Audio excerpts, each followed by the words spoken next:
Shalom. Hari ini kita akan renungkan kitab Daniel pasal 11, teksnya ayat 36 sampai 45, dan sudah dibagi dua paragraf. Paragraf yang pertama, ayat 36 sampai 43. Raja negeri utara itu akan berbuat sekehendak hati, akan meninggikan dan membesarkan dirinya terhadap setiap Allah. Dia akan masuk ke tanah permai, dan banyak orang akan jatuh.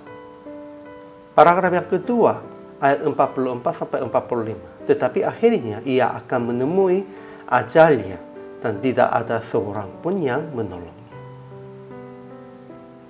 Kesimpulannya, Raja negeri utara itu akan berbuat sekehendaknya hati, akan meninggikan dan membesarkan dirinya terhadap setiap Allah. Tetapi ia akan beruntung sampai akhir murka Tuhan, sebab apa yang telah ditetapkan akan terjadi. Ia akan bertindak terhadap benteng-benteng yang diperkuat dengan pertolongan dewa asing, dan ia akan membuat mereka menjadi berkuasa atas banyak orang, dan kepada mereka akan dibagikannya dana sebagai upah. Juga akan mengalahkan Mesir dan akan terluput tanah Edom, Moab, Amon, dan Mesir. Tetapi kabar-kabar dari sebelah timur dan dari sebelah utara akan mengejutkan hatinya, sehingga ia akan membinasakan banyak orang. Tetapi akhirnya ia akan menemui ajalnya, dan tidak ada seorang pun yang menolongnya. Ajaran tentang Allahnya. Pertama, Tuhan pasti akan melaksanakan sesuai dengan telah ditetapkan dalam rencananya. Demikian itu, hanya Allah saja tahu segala hal akan terjadi. Ajaran tentang manusianya. Pertama, Raja negeri utara menjadi sombong, jadi dia berbuat sekehendak hatinya, akan meninggikan dan membesarkan dirinya terhadap setiap Allah. Dia akan masuk ke tanah permai, akan menjatuhkan banyak orang. Kedua, tetapi tanah Edom, Moab, dan Amon akan terluput dari tangannya.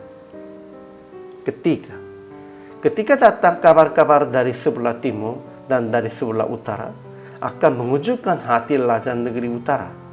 Jadi, ia akan keluar dengan kegemaran yang besar untuk memusnahkan dan membinasakan banyak orang. Tetapi ia akan menemui ajalnya, dan tidak ada seorang pun yang menolongnya. Aplikasi hari ini, pertama, janganlah meninggikan diri dan membesarkan diri dengan alasan apapun.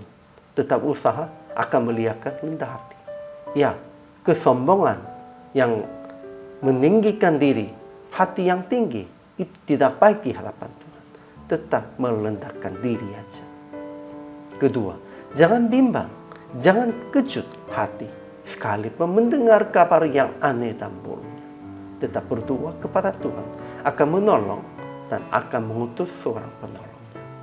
Ya, pada waktu sudah hal itu terjadi yang buruk, hal yang hatinya jadi bimbang itu pun, sebenarnya dengan kekuatan sendirinya tidak bisa mengatur itu.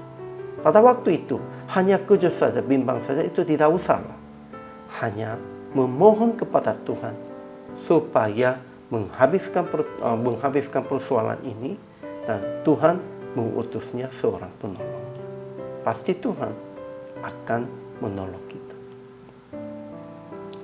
Akhirnya PR praktik hari ini, jangan menjadi sombong, tetap merendahkan diri dan memohon kepada Tuhan akan Yesus menjadi penolong dalam hari ini. Kemudian menjadi penolong untuk saudara seiman dengan sehati Yesus.